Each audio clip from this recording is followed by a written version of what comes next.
канференцыя будзе трошку карацейшая, трошку лягчэйшая. Ёсць такая надзея, хотя, знаете, обычно такого няма. Вось, вяртаючыся да думкі яшчэ з першай канферэнцыі, да, чаму Езус і касцёлы першыя, хрысціяне, апосталы, як бы адмяняюць форму, знешнюю форму гэтых культаў, прымаюць такое рашэнне, да, што гэта ахвяры ўжо не патрэбныя. Але калі мы ўжо Новы Завет нават будзем чытаць, то у вучэнні Христовым там поўна гэтых элементаў ахвярнасці, іх поўна, толькі яны ў іншай форме. То есть яны не такія, якімі былі, але сама логіка ахвярнасці, яна надалей прысутнічае як мага больш.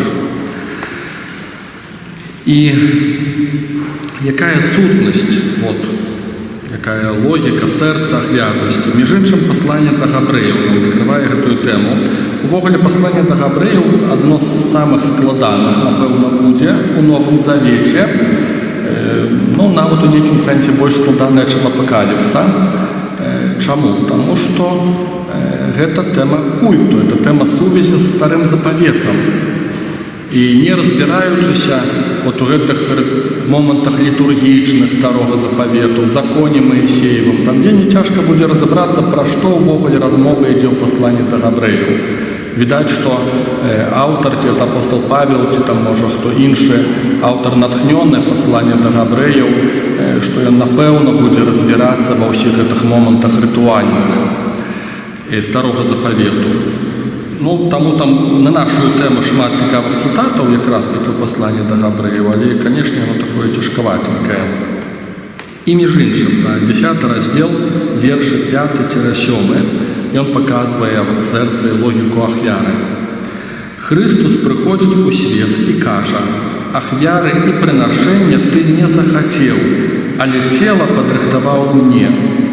Усе спаленні і ахвяры за грэх не даспадобы табе. Тады я сказаў: вось іду, як у пачатку кнігі напісана пра мяне, каб выканаць волю тваю Божа. Пра што нам кажа пасланне да габрэяў? Што, в прынцыпе, да чаго і дайшло, што Бог адмяняе гэтыя абавязковыя ўсе спаленні, гэтыя такія бачныя формы ахвяры, паказваючы на сутнасць ахвярнасці. Вось іду выканаць твою волю. Это тое, што робіць Христос.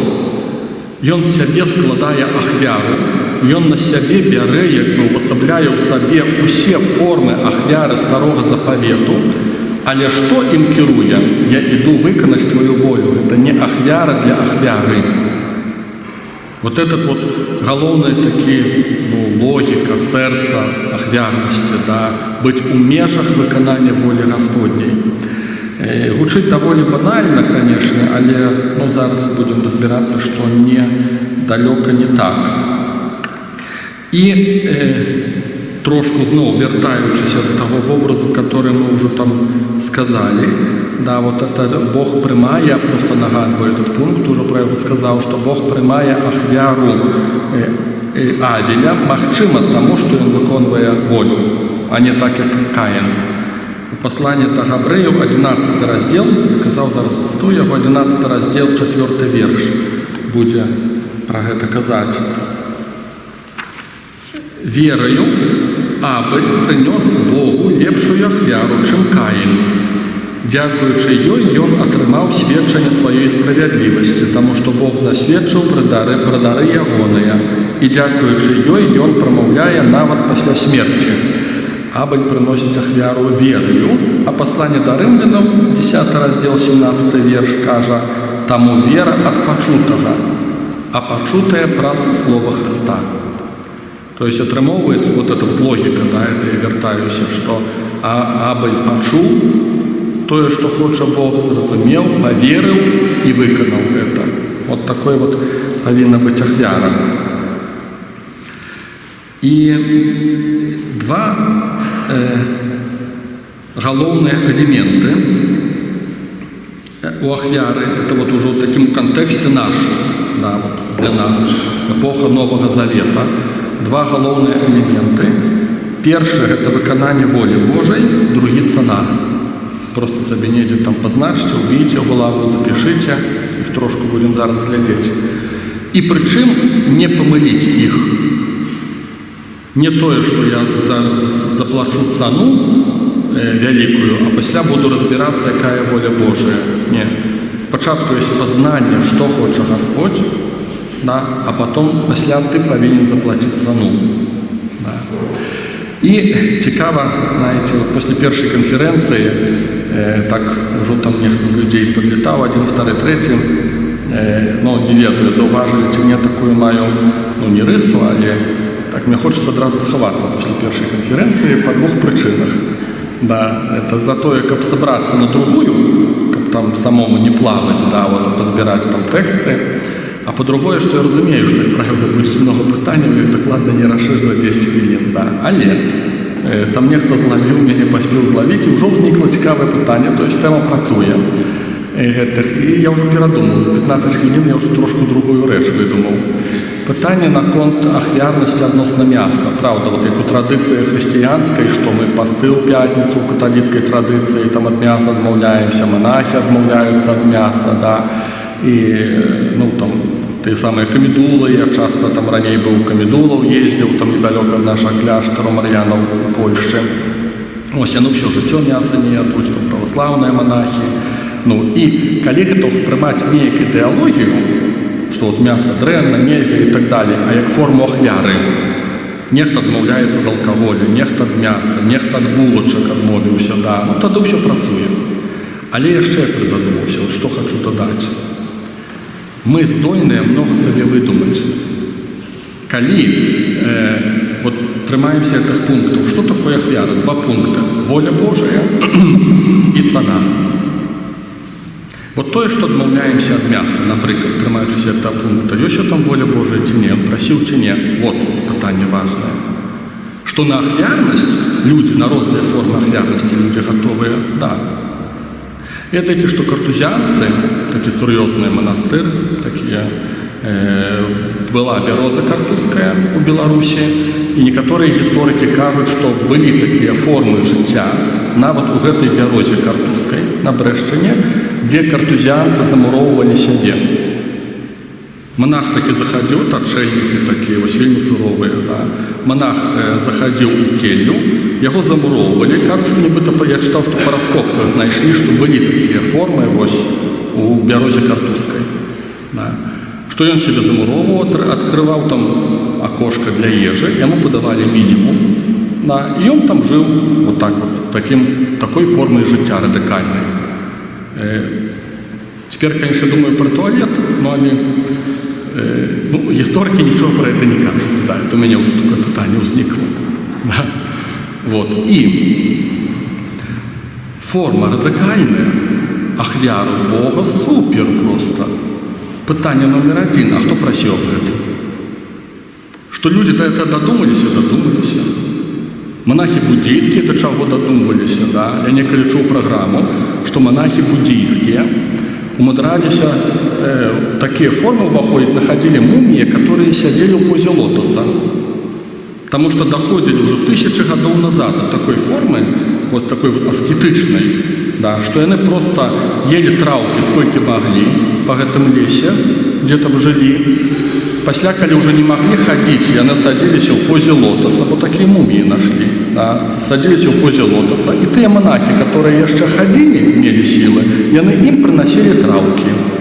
И они самомумификовались, это лечилось самое крутое. Вот так вот аккуратненько ел травку и помер, сидячи. Да. Люди до формы ахвяры могут дойти до вельми цікавых форм. Я дома был, не ведаю, сколько там правда, сколько легендов про знакомитого Симона Слупника. Те это уже такие, ну, не апокрифы, а павтерматы ойцов пустыни описывали, что Симон Слупник там на своей египетской пустыне, где он там находился. Чему Слупник? Он залазил на слуп и там жил. Снова у меня питание про туалет. Ну и ладно. Что мне это туалет сегодня в третий раз маячить? Ну. Залазив ён слупник, значится, там на гэта. Не ведаю, чи він злазив, чи ні, як там було, ну не влажу. Може, це просто легенда, може, не аж так там ще й було. Вот, залазіў Сымон слупнік на гэты слуп і падобныя яму. Да, і гаворыць так, што калі яго чэрві пачалі есці, вот, гніў, да, ён браў чарвя і казаў: еш тое, што табе Бог даў. І клаў яго назад. Ну, некуды там урануць, што. Может, это неправда, конечно, да, может, это просто пафтэрматы, такие легенды. Это я про тое, што людзі да многа чаго могуць дадумацца. І ахвяры шикарныя могуць скласці. Некаторыя ў ненавісці да свайго цела. Это ўвогуле хворая схема, да, то есть это патологія. І вот пытанне, да, ці Бог прасіў, ці ён хацеў гэтага, ці калі-кольвіч увогуле об этом прасіў. Но это и так, в дополнение до мяса.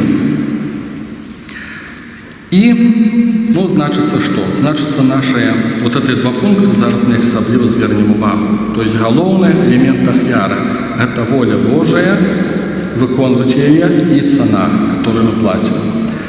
И цікавый текст будет 3 книга Царствов, 18 раздел, верш 36, а пасля будет 33-35. Это история пророка Ильи, который, памятаете, описывает, там и шмат описана эта история, который спрачается с пророками Ваала, и они складают ахвяры. И одни, и другие. И Бог приймає ахвяру пророка Ильи. Ну, это коли коротко. Там такие разборки у них были и серьезные. И вот в 36-м верше этой 3 книги Царства, 18 раздел, мы читаем: «Во время приношения вечерней жертвы подошел Илия пророк и сказал: Господи, Боже Авраамов, Исааков и Израилев, да познает в сей день, что Ты один Бог в Израиле, и что я, раб Твой, и сделал все по слову Твоему». Вот цікавая рэч з пророком Іллёю. Христос будзе ўспамінаць пра гэта, што калі памаліўся пророк Ілля, то была засуха і дождж не ішоў. Калі памаліўся другі раз пророк Ілля, дождж пайшоў. І мы з нашай такой паганскай, безбожнай схемай мышлення мы адразу думаем: о, вот это сила, вот это чудотворец Ілля. Захотел дождь пойшов, захотел дождь не пойшов. Оказывается, не, увогуле не про это размова была, а про то, что Илья увесь час дзейнічае по слову ягонаму. Бог ему сказал помолиться, каб дождю не было, и он это зрабіў, дождю не было. Это не было рашение Ильи: я вам докажу и зараз покажу, кто тут хозяин. И он дзейнічае у межах воли Божией, у межах этой схемы Божией. И подобно тут.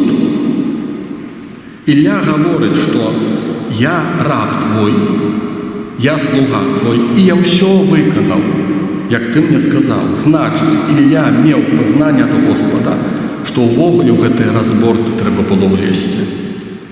Это не он решил доказать 400 пророкам, что зараз я вам покажу, что тут прав. Это не его фантазия была.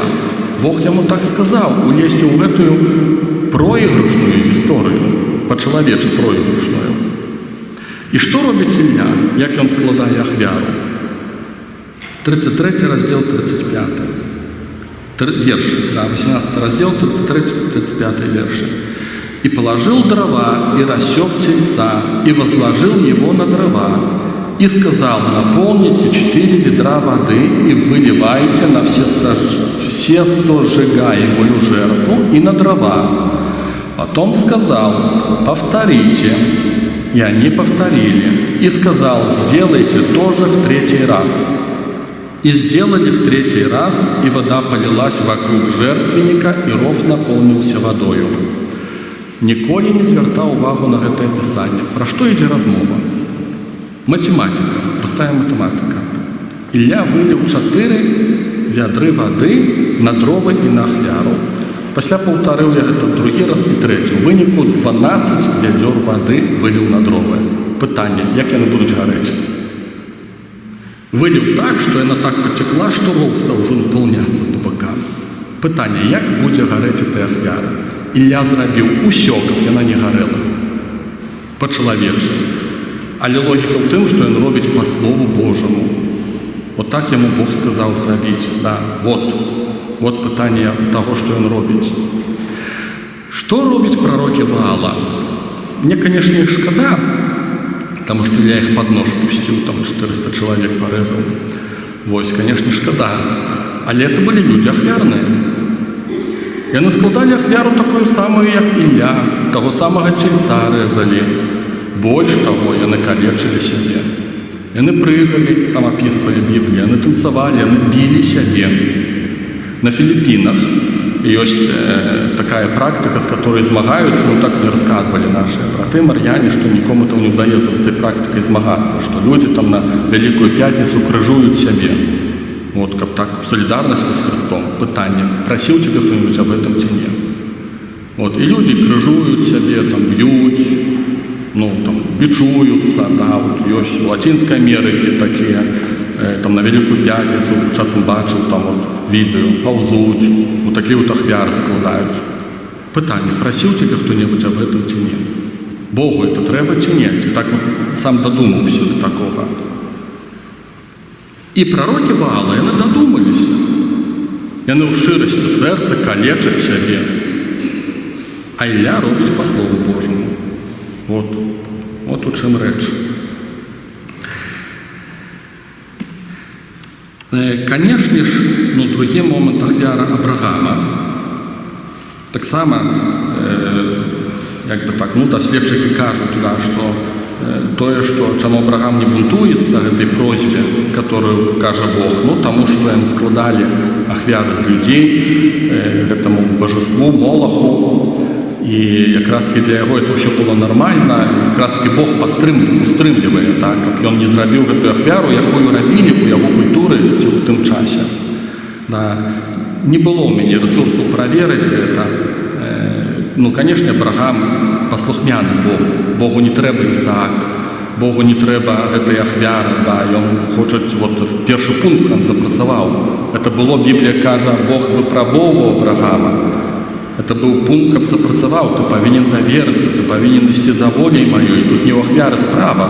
Вот першы пункт этот павінен запрацаваць. Дык што мне неправеранае?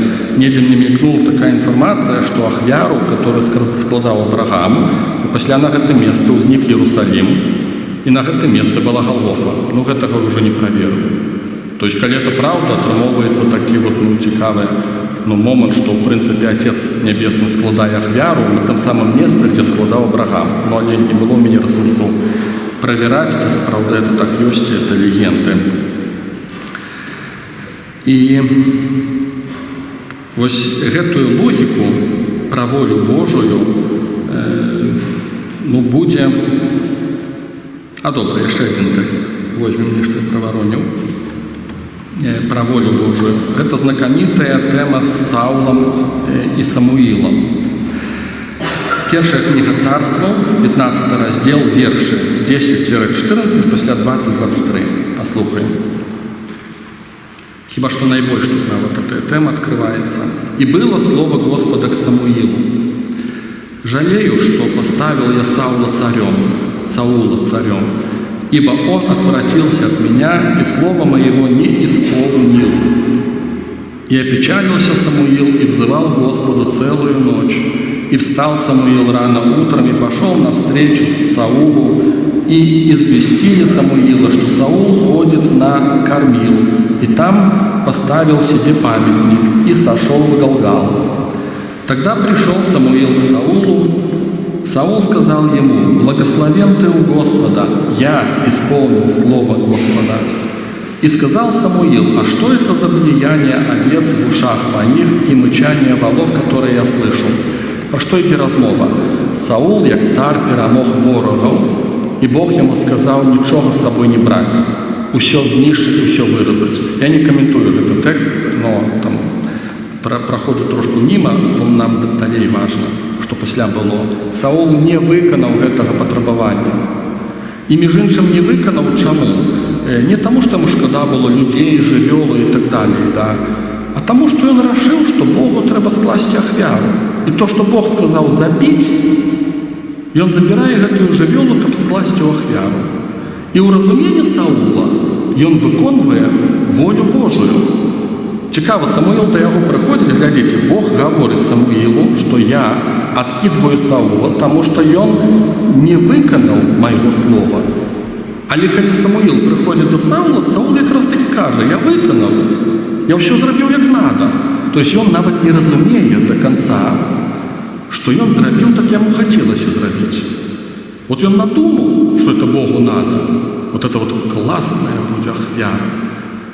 Вот стойте, сколько будут про Саула говорить. Вот Бог який довольний буде, да. Вот стойте живьовал, да. А Бог йому не казав этого, а Бог казав зробити нечто інше.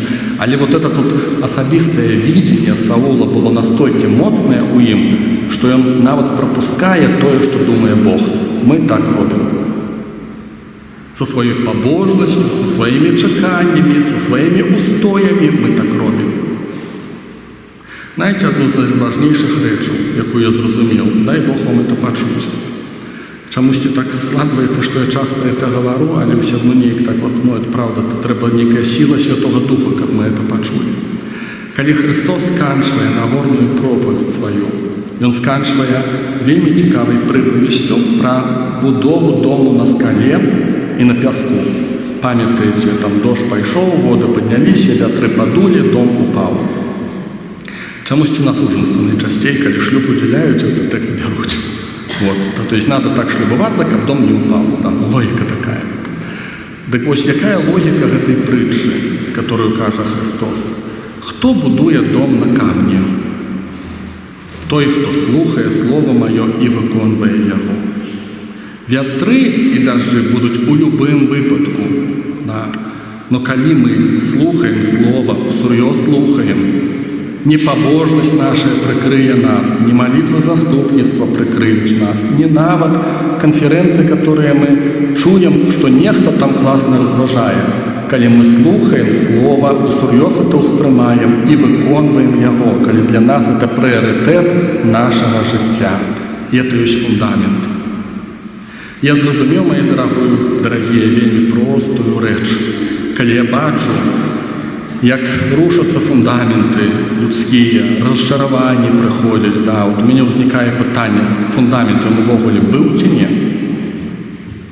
Чи просто ходив на імшу, ну, бо це імша було, це важливо.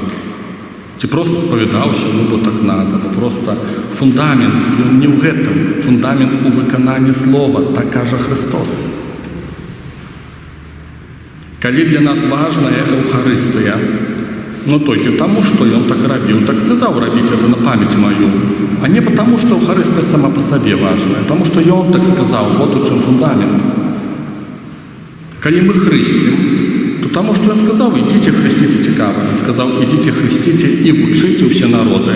Нельзя разорвать эти два пункта, хрестить и учить. Вот был наказ Христовый. Мы хрестим и удивляемся, чему это не работает. По хрещению он стал католиком, он стал православным, чему это не работает? Ну, потому что не учили, да, так а наказ был, не был хрестить. Апостол Павел про себе увогуле скаже, я зрозумів, що мені нема призвання хрестить, мені нема такого призвання. Мое призвание учить, проповедовать Евангелие, так будет писать про себя апостол Павел. Ну и вот такая вот ерунда делится с Саулом. То есть он у доброй своей воли, вот у доброй воли, у побожности, он хочет скласть Богу ахвяру, и он навіть не здольний почути того, що Бог просив нечто інше.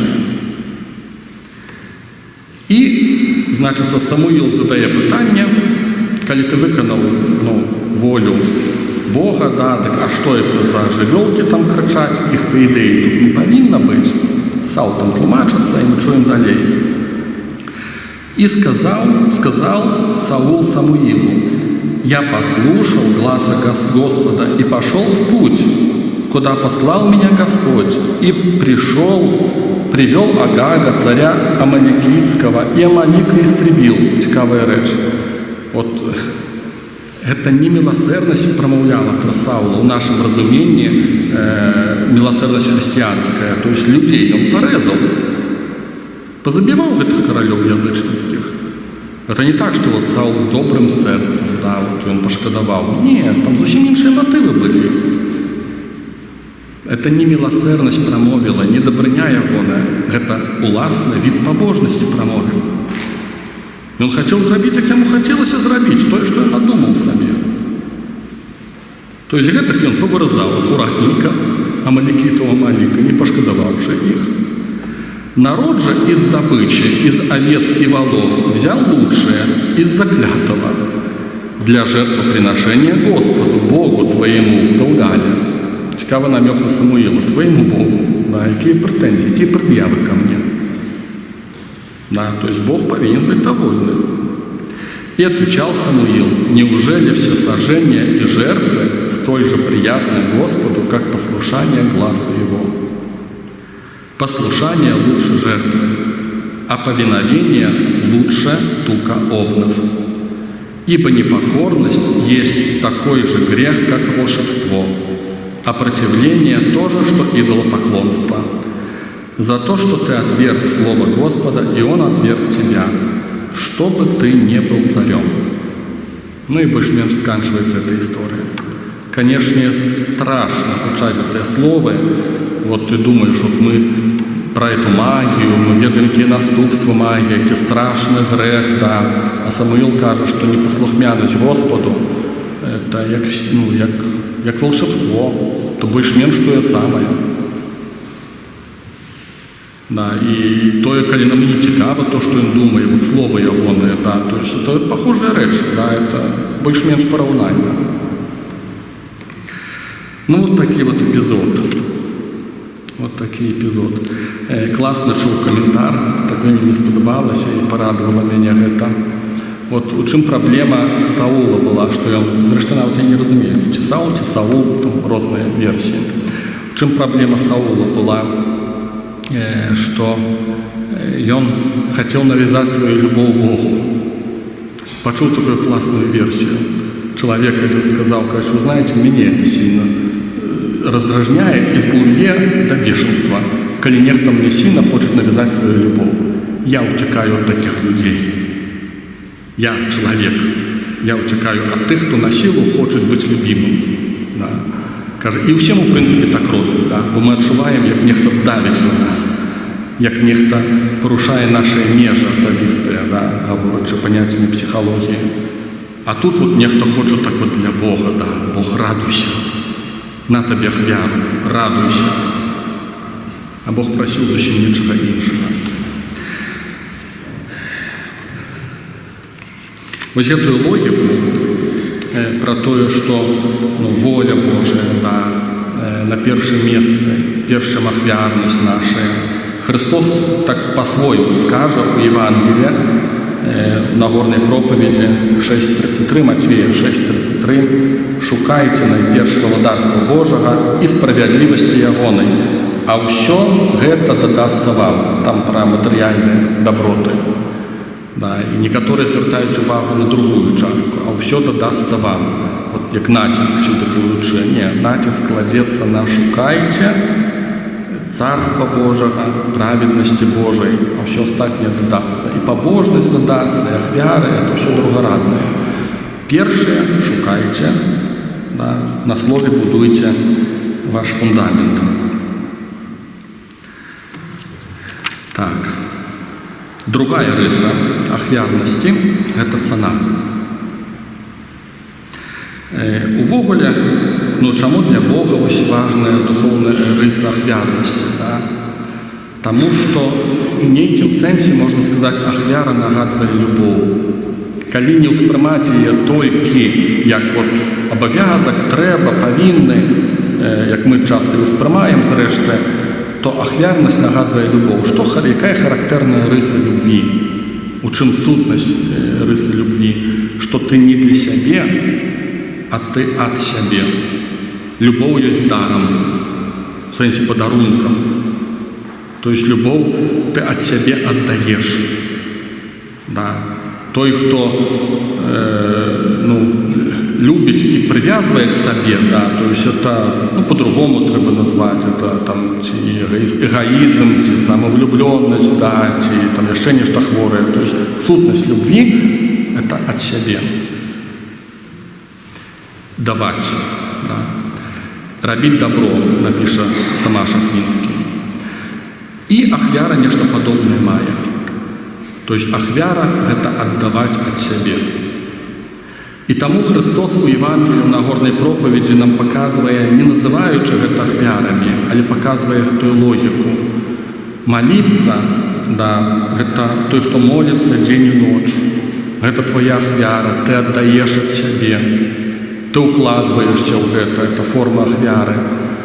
Пост, это міластыня дакладней. Это таксама ты ад сябе аддаеш, думаеш пра іншага чалавека, пра яго патрэбу. Няхай левая твоя рука не думае, што робіць правая. Ты зацікаўлены яго добром. Вот это ўсё форма ахвярнасці. Цікавая тэма поста. Вось у гэтай логікі, што ахвярнасць нагадвае як форма любві, вот як мы часам там хочацца нам, што попастимся, а заодно і похудеем. Я б сказал, тут нема, это неблагая рэч, но это уже не пост. Потому что логікі ахвярнасці няма. Потому что я шукаю свою карысці. Это классная рэч похудеть, но это не ахвярнасць. То есть похудеть особно, а до гэтага ахвярнасць надо добавить что-нибудь. Не мешать гэтай рэчы. Мне чамусьці здавалася раней, што заодно это можа быць. Цяпер, чытаючы і рыхтуючы эту тэму, я зразумеў, што не. Похудение похудением, ахвярнасць ахвярнасцю. Я б не мешаў бы гэтай рэчы і не обманваў самого сябе. Ахвярнасць – это ты не шукаеш выгоды для сябе, ты аддаеш. Вот у чым логіка. Наконт малітвы цікавую рэч пачуў. Нехта там прапаведваў і казаў, што малітва ў прынцыпе мае два напрамкі. Ёсць проста малітва, а ёсць малітва як служэнне. Малітва проста – это найчасцей Боже дай. Мне надо, я хворы, мне дрэнна. А малітва як служэнне, больш-менш это тое, што я раблю на вінаградніку. То есть я не для сябе, я не прашу. Я часто ўвогуле задумваюся, што я ўжо нават забываюся, калі для сябе аб чым прашу. То есть ты ўвесь час патрэба людзей, ты для іх, вот это форма ахвярнасці. То есть ахвярнасць у малітве ёсць тады, калі ты не за сабой зацікаўлены, ты для нечага, для некага. У малітве стаіш за народу, за людзей, то есть ты пра іншых думаеш.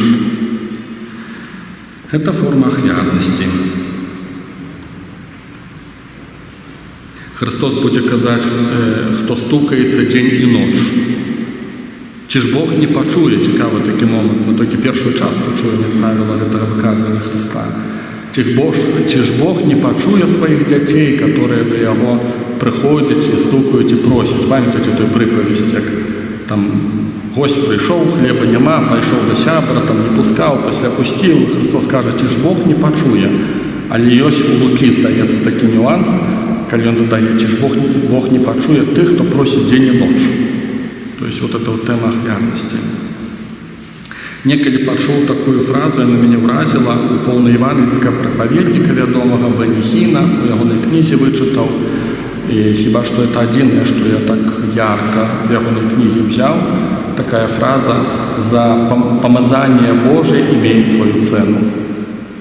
То есть мы так часом думаем про дары, некоторые думают духовные, про покликание и так далее.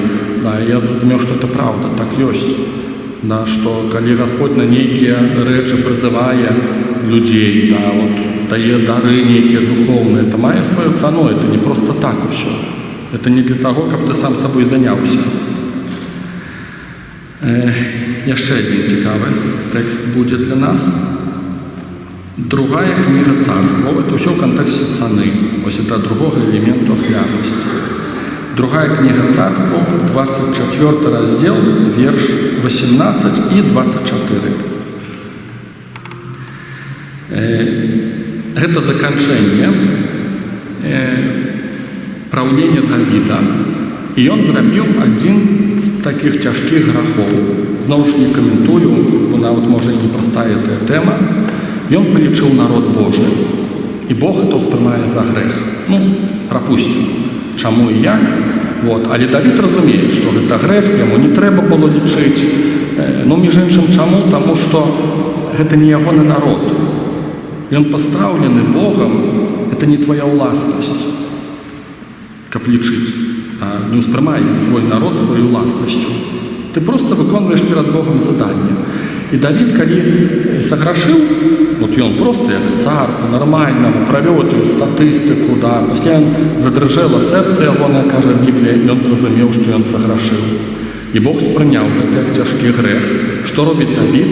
Мы ўжо гэта прапрацоўвалі, ён хоча скласці Богу ахвяру. І вот чытаем гэты тэкст. Другая книга Царства, 24 раздел, верш 18-24. «И пришел в тот день Гад к Давиду и сказал: иди, поставь жертвенник Господу на гумне Орны и Евусянина. Но царь сказал Орне», это пропускаю трошку, царь сказал Орне: «Нет, что прапановуе Орна? Ён кажа, што я тебе дам для ахвяры. Усё, што табе трэба, цар, я табе дам. Жывёлаў, і ты зложыш ахвяру».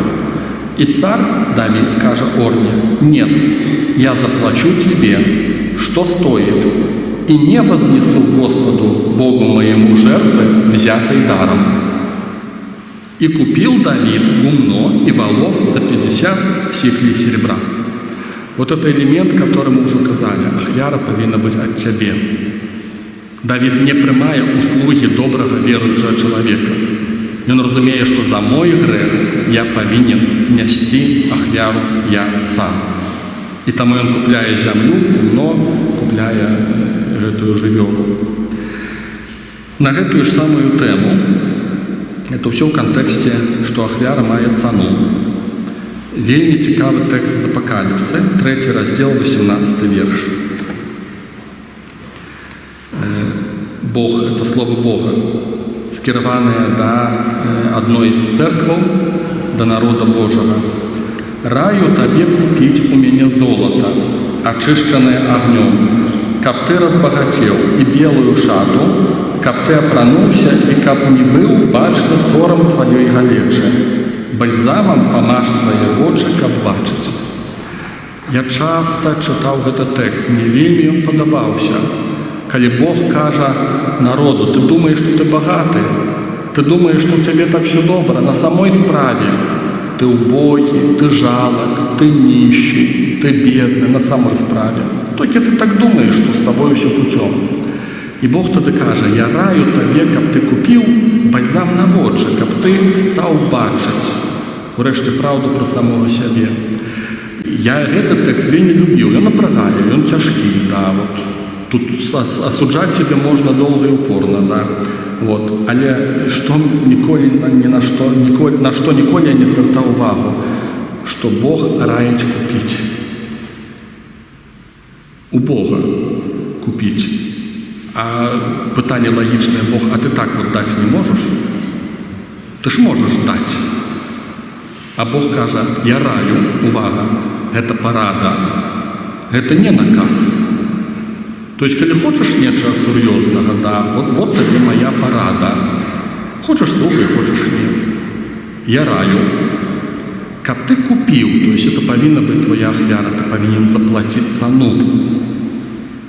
Я магу даць, але тады не працуе логіка ахвяры, а яна мае вартасць. Таму купі. У мяне, у Бога. Ну, это образ, конечно, Апокалипса.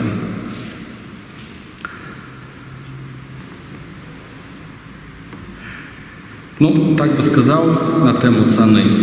Конечно, ці Богу патрэбна гэтая цена. Само собой, што не. Але вся эта логіка, напэўна, ў тым, што калі для нас нешта важнае, то мы павінны навучыцца за гэта стаяць. Калі для нас нешта важнае, мы павінны ўмець за гэта плаціць цану.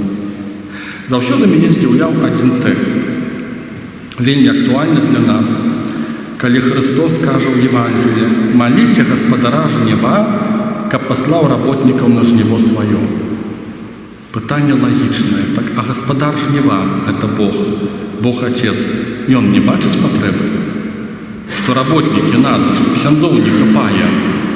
Бог такой патрэбы не бачыць, чаму трэба вымальваць яго, каб ён паслаў тое, што і так ясна, што надо ксяндзы, служыцелі, Божыя, пабожныя, ахвярныя. Чаму Бога трэба выманьваць? А таму, што народ Божы, ты сам павінен зразумець, табе это трэба ці не. Калі табе гэта як народ Божы, гэта не трэба служыцелі Божыя, да? Ну, то і сядзіце так. То есть за сур'ёзныя рэчы трэба ўмець стаяць, плаціць цану. Просто так нічога не адбываецца, увогуле нічога просто так не адбываецца. Конечно, прыкрая фраза гэта, але ў дзяцінстве, як я ў школу хадзіў, то так дваровыя пацаняты казалі на ўсе выпадкі жыцця, што просто так нават дзеці не нараджаюцца. Да, ну так і ёсць, да. Просто так ніколі нічога няма. За ўсё ёсць свая цана, свая прычына, свае наступствы.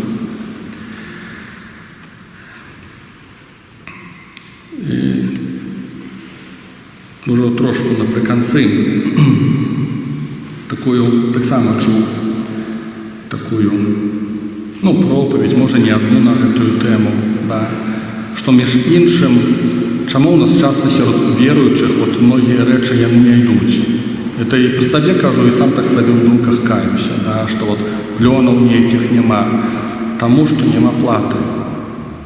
То есть за сур'ёзныя рэчы трэба ўмець стаяць. Калі займаешся евангелізацыяй, за гэта трэба ўмець стаяць у малітве, а не проста сабраць людзей і падаць ролік у інтэрнэце.